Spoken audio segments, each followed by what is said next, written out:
ಇಷ್ಟು ದಿನ ಇರ್ತಾರೆ ಅಂತ ನಾನು ಗೆಸ್ಸೇ ಮಾಡಿರ್ಲಿಲ್ಲ ಅಂತ ಆ ಥರ ಯಾರಾದರೂ ಅನ್ಸಿದಾರಾ ಈಗ ಒಳಗಡೆ ಇರೋರು? ಅಂದ್ರೆ ಇವಾಗ ತುಂಬಾ ಜನ ನಾನು ನೋಡ್ತಾ ಇರೋದು ವಾವ್ ಅಂತ ಪರ್ಫಾರ್ಮ್ ಮಾಡಿದವ್ರು ಯಾರು ಇಲ್ಲ ಅಲ್ಲಿ, ಲೈಕ್ ವಾವ್ ಅನ್ನೋ ತರ. ಸೊ ಎಲ್ಲರೂ ಆವ್ರೇಜ್ ಇರೋದು. ಈಗ ನಾವು ಇದ್ದಾಗ ಜಗಳಗಳಾದಾಗ ಕೆಲವನ್ನ ಎಲಿಮಿನೇಟ್ ಮಾಡಿದ್ರು. ಸೊ ಈಗಲೂ ಅಲ್ಲಿ ಜಗಳಗಳಾಗ್ತದೆ, but still they are there. ಅದೇ ತುಂಬಾ ಜನ ಹೇಳ್ತಾ ಇದ್ದಾರೆ. ಸೊ ಅಲ್ಲಿದ್ದಾರೆ. So I don't know like ಹೆಂಗೆ ಯಾವ ತರ ಇದು ಹೋಗ್ತಿದೆ ಅಂತ. ಬಟ್ ಎಲ್ಲ ಅಲ್ಲಿರೋರೆಲ್ಲ ಯಾರು ಏನು ವಾವ್ ತರ ಏನು ಪರ್ಫಾರ್ಮ್ ಮಾಡ್ತಾ ಇಲ್ಲ, but still they are there. ಈಗ ನಾನು ಎಲಿಮಿನೇಟ್ ಆದಾಗ್ಲೂ ಅದೇ ಆಯ್ತು. ನಾನಂದೆ ಸುದೀಪ್ ಸರ್ ಇದ್ದಾಗ ಎಲಿಮಿನೇಟ್ ಮಾಡ್ಬೇಕಿತ್ತು, because I didn't get a proper exit. ಒಂದು ಎಕ್ಸಿಟ್ ನನಗೆ ಸಿಗ್ಲಿಲ್ಲ. ಜಸ್ಟ್ ಲೈಕ್ ಅದೇ ಹೇಳ್ದೆ, ಮುಂದೆ ಬಾಗ್ಲಲ್ಲಿ ಕಳ್ಸಿ ಹಿಂದೆ ಬಾಗ್ಲಲ್ಲಿ ವಾಪಸ್ ಕರ್ಕೊಂಡ್ಬಿಟ್ರು ಅಂತ. So that is very. Mokshitha ಇಬ್ರು ಹೋಗ್ತೀರಾ? ನೀವೆಲ್ಲ ಒಂದ್ ಕಡೆ ಅನ್ಕೊಂಡಿದ್ರ ಮೇ ಬಿ ನಾನು ಹೋಗ್ತೀನಿ ಅಥವಾ ಮನೆ ಒಳಗೆ ವಾಪಸ್ ಬರ್ತೀನಾ? ಇಲ್ಲ, ಐ ಗೆಸ್ಡ್ ಇಟ್. ನೀವೇ ಹೋಗ್ತೀರಾ ಅಂತ. ಅಲ್ಟಿಮೇಟ್ಲಿ ಇಟ್ಸ್ ಅ ಬಿಸ್ನೆಸ್, ಆಯ್ತಾ? ಯಾವುದೇ ಶೋ ಇರ್ಬೋದು, ಯಾವುದೇ ಸೀರಿಯಲ್ ಇರ್ಬೋದು, ಯಾವುದೇ ಸಿನಿಮಾ ಇರ್ಬೋದು, ultimately it's a business point of ಇಂದಾನೆ ಯೋಚನೆ ಮಾಡ್ತಾರೆ. ಸೊ ಹಾಗಾಗಿ I guest it like mostly Mokshitha ನಾನು ಯಾವಾಗ ಏನದು ಬಾಟಮ್ 2 ಅಲ್ಲಿ ಬಂದ್ರೆ ಮೋಸ್ಟ್ಲಿ ನನ್ನೇ ಕಳಿಸ್ಬೋದು ಅಂತ ಅನ್ಕೊಂಡೆ. ಯಾಕಂದ್ರೆ ಈಗ ನಾನು ಅದೇ ಹೇಳಿದೆ, we are not social media people. So ಅವ್ರಿಗೆಲ್ಲ ಏನಂತಂದ್ರೆ ಸೋಷಿಯಲ್ ಮೀಡಿಯಾದಲ್ಲಿ ಸಿಕ್ಕಾಪಟ್ಟೆ ಫಾಲೋವರ್ಸ್ ಇದ್ದಾರೆ, ಬಿಕಾಸ್ ಅವರು ಹಿಂದೆ ಮಾಡಿದ ಸೀರಿಯಲ್ ಇಂದ.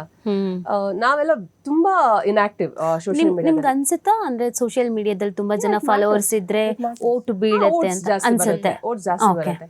ಸೊ ನಾವು ಸೋಷಿಯಲ್ ಮೀಡಿಯಾನಲ್ಲಿ ತುಂಬಾ ಇನ್ಆಕ್ಟಿವ್. ಅದೇ ಹೇಳಿದ, after Big Boss I realise I have to be in social media. I am very active ಇವಾಗ. ಅಂದ್ರೆ ಯಾಕೆ ಆ ಕ್ವಶನ್ ಕೇಳಿದೆ ಅಂದ್ರೆ, ಈಗ ಸೀಸನ್ 11 ಆದ್ರೂ 1ರಿಂದ 11 ಆದ್ರೂ ಜನ ಈಗ ಯಾರಾದ್ರೂ ಹೊರಗಡೆ ಬಂದಾಗ ಅದನ್ನ ತಗೊಳಕ್ ರೆಡಿ ಇರಲ್ಲ.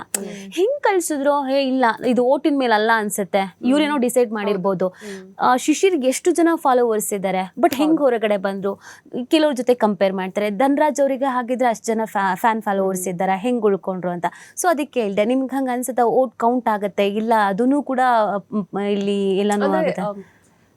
ವೋಟಿಂಗು ಆಗತ್ತೆ, ಆಮೇಲೆ TRP ನೋಡ್ತಾರೆ, ಅಂದ್ರೆ ಯಾರ್ ಜನ ಜಾಸ್ತಿ ವ್ಯೂ ಮಾಡ್ತಿದ್ದಾರೆ. ಕೆಲವ್ರು ಏನ್ ಗೊತ್ತಾ, ನಿಮ್ಮನ್ನ ಇಷ್ಟಪಡ್ತಾರೆ, they will not vote you. Exactly. Vote ಮಾಡೋಷ್ಟು ಪರಿಶ್ರಮ ತಗೊಳಲ್ಲ. ನೋಡ್ತಾರೆ, ನೀವ್ ಇಷ್ಟ ಅಂತ ಹೇಳಿ, ನೀವ್ ಇಷ್ಟ ಅಂತ ಹೇಳಿದವ್ರು ಯಾರು ಬಂದು ವೋಟ್ ಮಾಡಿರಲ್ಲ. ಸೊ ಹಂಗಾಗಿ ಅದನ್ನ ಕನ್ಸಿಡರ್ ಮಾಡಕ್ ಆಗಲ್ಲ. ಈಗ ಚಾನೆಲ್ ಅವರು ಓಕೆ TRP ಏನೇನೋ ಕ್ಯಾಲ್ಕುಲೇಷನ್ಸ್ ಇದೆ, ತುಂಬಾ ಇದೆ ಕ್ಯಾಲ್ಕುಲೇಷನ್ಸ್.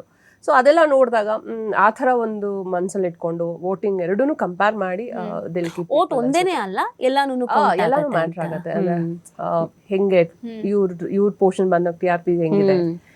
ಸೊ ಆ ತರ ವೋಟಿಂಗು, ಅವ್ರಿಗೆ ಫಾಲೋವರ್ಸ್ ಇದ್ರು ವೋಟ್ ಮಾಡಿಲ್ಲ ಅಂದ್ರೆ ಏನ್ ಪ್ರಯೋಜನ? ಹೌದು ಹೌದು. ಸೊ ಹಾಗಾಗಿ ಈಗ ನಾನು ಹೊರಗಡೆ ಬಂದಾಗ ಅದೇ ಅಂತ, ನೀವು ಹೊರಗಡೆ ಬರ್ಬಾರ್ದಾಗಿತ್ತು. ತುಂಬಾ ಜನ ಈಗಲೂ ಅಂತಾರೆ, ನೀವಿದ್ದಾಗ ಇದ್ದಷ್ಟು TRP ಇವಾಗಿಲ್ಲ, ಅವಾಗ ಚೆನ್ನಾಗಿತ್ತು, ನೀವು ಜಗದೀಶ್ ಅವರೆಲ್ಲ ತುಂಬಾ ಎಂಟರ್ಟೈನಿಂಗ್ ಆಗಿತ್ತು. ಯಾಕಂದ್ರೆ ಅವ್ರು ಕೊಡ್ತಾ ಇದ್ದಿದ್ ಟಾರ್ಚರ್ ಒಂದ್ ಲೆವೆಲ್, ನನ್ಗಿದ್ದಿದ್ ಪೇಷನ್ಸ್ ಇನ್ನೊಂದ್ level. So it was like contrast, ಚೆನ್ನಾಗಿತ್ತು ಅಂತ ಹೇಳ್ತಿದ್ರು. ಬಟ್ ವೋಟಿಂಗ್ ಅಂತ ಬಂದಾಗ ಕೆಲವೊಬ್ರು ಮೊದಲನೇ ವಾರ ಒಂಥರ ಇರ್ತಾರೆ, ಎರಡನೇ ವಾರ ಇನ್ನೊಂಥರ. ಬಟ್ ಹೋಗ್ತಾ ಹೋಗ್ತಾ ಹೋಗ್ತಾ ಹೋಗ್ತಾ ಸಂವೇರ್ ಅವ್ರಿಗೆ ಅರ್ಥ ಫಾರ್ ಎಕ್ಸಾಂಪಲ್ ಮೋಕ್ಷಿತಾನೆ, ನೀವು ಅವ್ರು ಬಾಟಮ್ 2 ಬರ್ತೀರಾ, ಹಂಗ ಹೋಗಿದ್ ಮೋಕ್ಷಿತಾ ಹಿಂಗ್ ಬರ್ತಾ ಒಂಥರ ಬೇರೆ ಫುಲ್ ಚೇಂಜ್ ಆಗಿದ್ರು. ಇವಾಗ ಅಂದ್ರೆ ನೀವು ಸೈಲೆಂಟ್ ಆಗಿದ್ದೀರಾ, ಏನಾದ್ರು ಮಾಡ್ಲಿಲ್ಲ ಅಂದ್ರೆ ಯು ವಿಲ್ ಬಿ ಔಟ್ ಅನ್ನೋ ಕ್ಲಿಯರ್ ಕಟ್ ಆಗಿ ಗೊತ್ತಾಗಿತ್ತು. It was a sign. So she thought okay, ನಾನು ಹ್ಯಾವ್ ಟು ಚೇಂಜ್. ಹಿಂಗಿದೆ ಜನ ಇಷ್ಟಪಡಲ್ವೇನೋ, ಸೊ ಹ್ಯಾವ್ ಟು ಚೇಂಜ್. ಅಂದ್ರೆ ನಮ್ಮನ್ನ ನಾವು ಎಕ್ಸ್ಪೆರಿಮೆಂಟ್ ಮಾಡ್ಕೊಳ್ಳೇಬೇಕಲ್ಲೋದಾಗ. ಕೆಲವೊಂದ್ ವಾರ ಸೈಲೆಂಟ್ ಆಗಿದ್ ನೋಡ್ಬೇಕು, how people are receiving us ಅಂತ. ಓಕೆ ರೀಚ್ ಆಗ್ತಾ ಇಲ್ವಾ, ಸೊ ಗಲಾಟೆ ಮಾಡಿ ನೋಡೋಣ ಹೆಂಗಾಗುತ್ತೆ. ಸೊ ಹಂಗೆ ಸ್ಟ್ರಾಟಜಿನ ಚೇಂಜ್ ಮಾಡ್ತಾ ಹೋದಾಗ ಒಂದೊಂದ್ ವಾರ ಯಾವ್ದು ವರ್ಕ್ ಆಗತ್ತೆ ಅಂತ ನಮ್ಮನ್ನ ನಾವು ಎಕ್ಸ್ಪೆರಿಮೆಂಟ್ ಮಾಡ್ಕೋತಾ ಇರ್ತೀವಿ. ಹಾಗಾಗಿ they will be a difference ವಾರದಿಂದ ವಾರಕ್ಕೆ. ಬಿಗ್ ಬಾಸ್ ಮನೆಯಿಂದ ಬಂದ್ಮೇಲೆ ಸೀಸನ್ ನೋಡ್ತಾ ಇದ್ದೀರಾ, ರೆಗ್ಯುಲರ್ ಆಗಿ ನೋಡ್ತಾ ಇದ್ದೀರಾ ಅಥವಾ ವೀಕೆಂಡ್ ಆದ್ರೂ? ರೆಗ್ಯುಲರ್ ಆಗಿ ನೋಡೋದಕ್ಕೆ ಆಗೋದಿಲ್ಲ, ಬೇರೆ ಬೇರೆ ಕೆಲಸದಲ್ಲಿ ಬಿಸಿ ಇರ್ತೀವಿ. ಹಾಗಾಗಿ ವೀಕೆಂಡ್ ಬಟ್ ಅಪ್ಡೇಟ್ಸ್ ಅಂತೂ ಸಿಗುತ್ತೆ. ವೀಕೆಂಡ್ಸ್ ಅದೇ ಸುದೀಪ್ ಸರ್ದೆಲ್ಲ ಪ್ರೊಮೋಸ್ ಎಲ್ಲ ನೋಡ್ತಾ ಇರ್ತೀವಿ. ಸೊ ರೀಲ್ಸ್ ಎಲ್ಲ ಇನ್ಸ್ಟಾಗ್ರಾಮ್ ಎಲ್ಲ ಯೂಸ್ ಮಾಡ್ಬೇಕಾದ್ರೆ ಇನ್ನೇ ನಿಮಗೆ ಆಲ್ಮೋಸ್ಟ್ ಎಲ್ಲ ಗೊತ್ತಾಗಿರುತ್ತೆ. ರಜತ್ ಮತ್ತೆ ಶೋಭಾ ಬಗ್ಗೆ ಏನ್ ಅನ್ಸ್ತು ನಿಮಗೆ? ರಜತ್ ಮತ್ತೆ ಶೋಭಾ ಅವರು ಒಳಗಡೆ ಹೋದಾಗ ನಿಮ್ಗೆ ಏನ್ ಅನ್ಸ್ತು ಅಂತಂದ್ರೆ, ಯಾಕಂದ್ರೆ ನೀವು ಬಂದ್ಮೇಲೆ ಅವ್ರು ಹೋಗಿರೋದ್ರಿಂದ ಈಗ ಸ್ವಲ್ಪ ಹೈಪಲ್ ಇರೋದು ರಜತ್ ಅಂತಾನೆ ಎಲ್ಲ. ಸೊ ಏನ್ ಅನ್ಸ್ತು ಅವ್ರಿಬ್ರು ಬಗ್ಗೆ ನಿಮಗೆ? ಅಂದ್ರೆ ಶೋಭಾ ಶೆಟ್ಟಿನು ತೆಲುಗು ಬಿಗ್ ಬಾಸ್ ನಾವು ನೋಡೋದು ತುಂಬಾ ಜೋರಿತ್ತು, ಅಗ್ರೆಸಿವ್ ಆಗಿ. ರಜತ್ ಅವ್ರ ನಾವು ನೋಡಿರಂಗ ಅವರು ತುಂಬಾ ವೆರಿ ಫ್ರಾಂಕ್, ತುಂಬಾ ಬೋಲ್ಡ್ ಆಗಿ ಮಾತಾಡ್ತಾರೆ. ಸೊ ಜಗಳ ಮಾಡಕ್ಕೆ ಒಳಗಡೆ ಹೋಗಿದಾರೇನೋ ಅನ್ನೋ ತರ ಇತ್ತು ನಮ್ಗೆ. ಬಟ್ ರೆಡಿ ಆಗೇ ಹೋಗಿದ್ದಾರೆ ಅಂತ ready ಅನ್ಸುತ್ತೆ ಅಂದ್ರೆ ಅಲ್ವಾ? 50 ದಿನ ಆಲ್ರೆಡಿ ಆಚೆ ಕಡೆ ನೋಡ್ಕೊಂಡಿದ್ರು ಯಾವ ತರ ಇದೆ, ಯಾರು ಹೇಗೆ ಏನು ಅನ್ನೋದು. ಸೊ ಜಗಳ ಮಾಡೋ ತರ ಬೇಕು ಮಾಡಿಸ್ಬೇಕು ಅನ್ನೋ ತರ ಇದೆ ಅಂತ ಅನ್ಸ್ತು.